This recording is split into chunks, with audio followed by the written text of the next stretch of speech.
Welcome, everybody, to the Fantasy Football War Room podcast. I'm your host, James, and with me I have Nick, How's it going, everybody? Frank, Hey now. Chris, Pronto. and Sam. I've been big ever since I was little.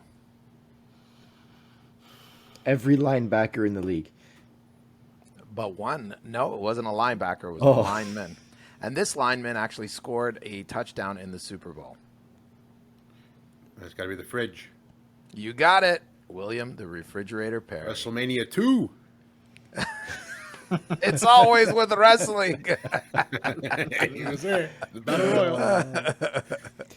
Gentlemen, welcome. How's it going? Beautiful. Good, Pretty good. Pretty good. It's good. You guys are looking nice and spiffy. Frank, that purple really looks good on you. Oh, stop. I like my hair. Don't call the cops. I had to cross steels into different regions. So Well, then you were legit. You were fine. You were fine. okay. Well, Did you crossing walk there? over. Because it's not that far of a crossing for you. No, I don't walk. You got a refund? You got a receipt? Yeah, Can't get your money back, eh? No, you lost a bet. That's the problem. yeah. Oh, that's all right. So you guys having a good weekend then? So far, so good. Good. We're excited. We get to jump into some wide receiver talk today. We got our 10-1 and the only tight end we think is relevant for this draft. So it should be a good show coming. So let's actually go into what we're here for.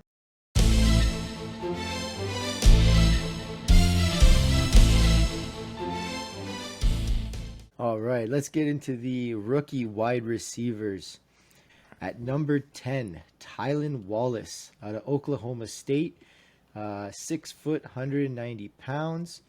He finished with a career of 3,434 receiving yards, 26 touchdowns. What do you have on Wallace? Tylan Wallace recently measured at the Exos Combine 40 time 4.39, so he can show that speed that you want in a wide receiver. He's got a decent size, and you're hoping that when he enters the NFL, he can put on a little bit more weight. He'll fit an offense that runs an RPO the best. You can see that in college. That's where they used him a lot, and his route running ability got him open.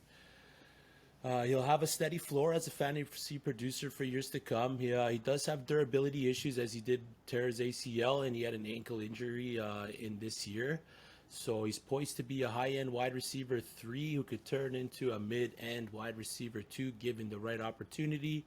Right now his ADP is an early 3rd, which would put him at the 8th to 10th wide receiver taken off the board in rookie Superflex dynasty drafts. He does have ties to the Chicago Bears, so look out for Wallace, and he's a draft target of mine late in rookie drafts. Nice. And if he when he does get drafted, do you think fantasy-wise, do you think he'll have will he hit 1,000 yards? Will he be in the 600, 500 range? What are you thinking? As a high-end wide receiver 3, I think he's more of around a 500 yards, 3 TDs kind of player, something like 30-some-odd catches. So I don't think he'll be a high-end producer right away. But, again, given the right opportunity, he could definitely put some numbers up. So we're looking at him more dynasty-wise, probably in a redraft or a keeper. You're probably waiting till later? Yeah, redraft, I probably wouldn't even consider him at all unless later on in the season on the waiver as a waiver pickup if a situation turns out right for him. But even in keeper, if it's a small bench, I probably wouldn't even consider him. Cool. All right. At number 9, Elijah Moore out of Ole Miss. He stands at 5'9", 185 pounds. His career there, he finished with 2,441 yards and 16 touchdowns. What do you guys have on Moore? So Elijah Moore is one of those small-ish receivers. I think that he might have a bit of a hard time in the NFL just because of his size. He's fast in a straight line. So if you watch some of his films, you'll see that he has a bit of a tough time with separation, and that he tends, because of his size, I guess, to get bumped off the routes. And when he matches up against those physical DBs, he's got like problems. Like, I've seen film where he's got somebody by his side a lot. Like, there's always somebody kind of on him, even though he's a fast guy. Because of that lack of size, I think he's not going to get those contested balls. He's not going to be one of those guys that is going to need, actually get a lot of action in the red zone, unless it's like those quick slants. He didn't really have a lot of TDs per se in his college career, but he was very, very productive. He had a lot of touches. In 2018, he had 67 receptions. 2020 he had over 86 receptions for over 1,100 yards, almost 1,200 yards. So in a PPR format, I think he's going to get you a bunch of points just because he's going to touch the ball a lot. I've seen him being used quite a bit, like in end-around plays or deception plays, kind of running plays where he's the sweep guy coming around the other side. Because of his he's so fast, he's in stride when he gets the ball, so he does that pretty well. I see him going probably late second round, early third. If he lands on the right team, I think he could be a solid, wide receiver 3 with some upside, wide receiver 2, especially if the team uses a lot of misdirection plays and things like that. So for fantasy purposes, I think if you're PPR, he's going to get touches, but it's definitely a dynasty in my opinion. I don't know how well he's going to fit into this scheme right off the bat. Probably as far as yardage goes, probably in the 500 to 700 yardage range. Maybe a couple of TDs. His TD production is not going to be that high.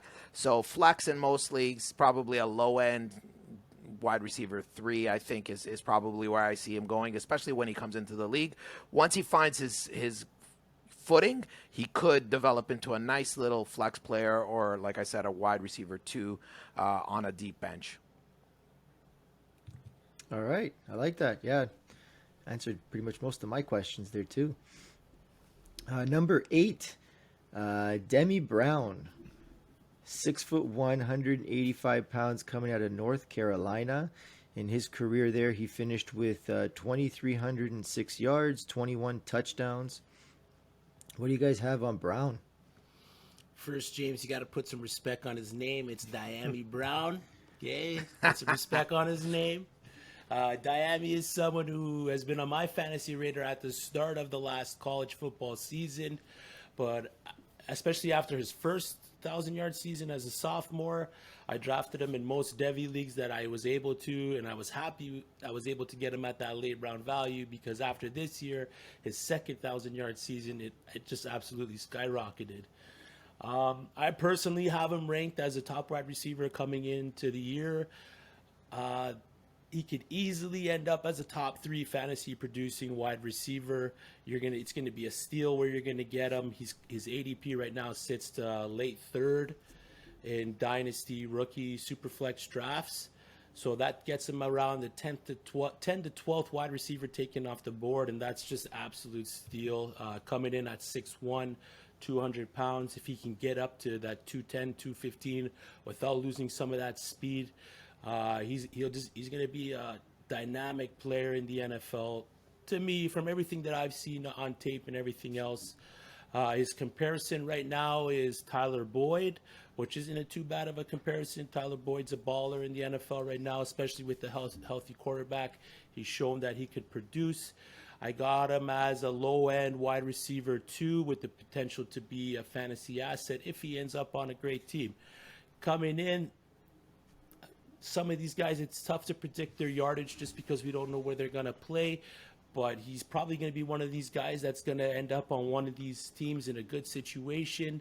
And he could probably put up 1,000 yards. Like, there's no ceiling to this guy's limit of potential. So he could definitely put up 1,000 yards and a few TDs in his first year. He's definitely got the outlook to do that. Nice, I like it. Now, Dyami, is that the best way to pronounce that? So would you say he'll be dynamic? Is that what you're getting at? Dynamic. Dynamite. Dynamite. I got no problem taking him over some of the top guys that we have on this list, just based on his field of work and everything else. If he was part of one of these bigger programs, I definitely think that he would be launched into the top 3 wide receivers. But coming out of UNC, back 1,000 yards, and his numbers match up to those at the top. So definitely, he's a definite target of mine. Yeah, I've seen you pick him up in a lot of leagues and talk about him for a while. So I'll definitely look out for him, and we'll see where he goes. So I guess it'll be based on which team he goes to. At number 7, Seth Williams out of Auburn, 6'3", 211 pounds. In his 3 years there, he finished with 2,124 yards and 17 touchdowns. What do you guys have on Williams? Yeah, so Seth Williams is kind of a sneaky spot here. He's lower on the charts just mostly because he wasn't in a great situation in college where his quarterbacks, the schemes, all that, it just wasn't really great using what traits and abilities this guy has. Seth Williams is going to be a massive red zone target. His size and his frame and the way he uses his body to win those 50-50 chances and mostly take out of that and bring it to like an 80-20 percentage. That's what's going to make him excel in the NFL and at another level. Basically, he is going to be your typical X wide receiver in the NFL. And he's the traditional size and skill set that he has. That's where he's going to go probably. Some good fits that I can see that need that type of wide receiver right now. New England, the Detroit Lions could use something like that, and the New York Giants. So any of those teams could be a great fit for him.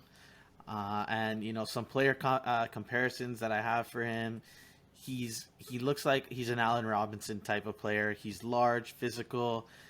He uses his body to win a lot of things and uses his body to his advantage. But he can also make a defender and cause separation. So he definitely has a lot of traits and skills that can make him very good in the NFL. And I can definitely see it. Will he get a lot of yardage? Probably not, because that's not the type of skill set he has. But he's going to be dangerous in the red zone and dangerous with touchdowns and a favorite target. So that's what's going to make him a high fantasy type of option for you. So I think definitely I can see him getting drafted in definitely mid-second to low third rounds as a good steal for a wide receiver who will get you a lot of points throughout your fantasy careers. Yeah, I've been hearing a lot of good things on him as well, especially it's been 2 years now. I've been hearing good things on him. He dropped a little bit in stock from the year before, but he's a big wide receiver target for that end zone. So we'll see which team gets to pick him up. At number 6, Terrace Marshall Jr. out of LSU, 6 foot 200 pounds. In his 3 years there, he finished with 1,594 yards, 23 touchdowns. What do you guys have on Marshall? So, Terrence, he's a big kid, tall. He only played 7 games in 2020, and given the fact that Jamar Chase opted out, and also Justin Jefferson not being at LSU, it should have been a great year for Marshall. He had a great chance to up his value as far as drafts go and show some of his skill. Outside of their shadow, obviously, right? But he played 7. He opted out, and he did a good job for those with the games he played. He was over 100 yards on average for each of those games. Finished with 731 yards, and he had 10 TDs.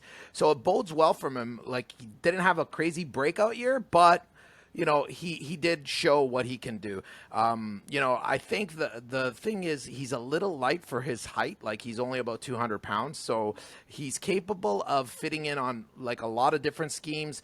And if he lands on the right team, he could be that feature wide receiver. Like, he could be the breakout guy on, one of those teams. I think he needs to work on a few things. If he really wants to be that guy, he's got to be well-rounded. One of the big ones is he doesn't really run block that well. Lack of size is probably an issue there. I think he's definitely a top prospect on a lot of people's radar here. He's got a pretty high ceiling, I think, one of the highest for the entire draft class, which is good. I just think that, given the fact that the NFL is really a mental game as well as a physical game. He needs to work on his mental strength. Like, I think that I've seen plays where he gives up. He doesn't have that commitment. He doesn't really, he's not part of that pass blocking scheme, or he's just standing there type of thing if he's not in the play. So he needs to kind of finish those plays out. And he is a little injury prone. He's had some arm issues, some foot issues. So I think that might be part of the reason that he's not as kind of like committed to kind of like getting in there. He's got some good top speed. He did about a 4.4 in his 40s. So he does a good job running routes and slants. His hands are kind of so-so. So I think that's part of an issue as well. I've heard comparisons to of being very much like a Chase or like a Jefferson, but maybe that's just because they were teammates and he was in that LSU system. So we'll see. I also have heard people comparing him to a Devontae Parker, which I think makes more sense, to be honest with you. And so like Parker, he's going to be one of those big boom bust guys. He's got a lot of potential, but sometimes he's going to get those goose eggs. So you got to be careful putting him in your lineup. He's going to be that guy that he could be a good flex option, wide receiver 2, wide receiver 3. And like I said, given the potential that he lands on the right team, he might be wide receiver 1 on those teams.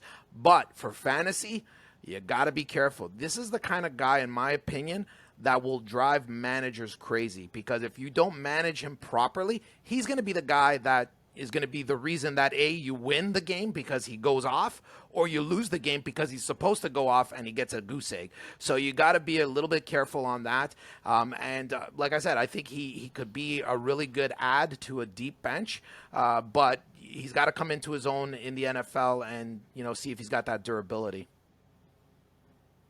Nice, well said. That the consistency is a big thing. So if he's already showing a little bit there, and then that attitude, I mean, that could be coached. But if he's not consistent, that could be a problem. So I've heard the same. I've heard some people say he could be a steal in the draft because he's going to go lower than some of the other guys we're going to talk about. But if those are some of the key factors, maybe that's the reason why he's not as high as he should be. So it'll be good to see what happens at the draft.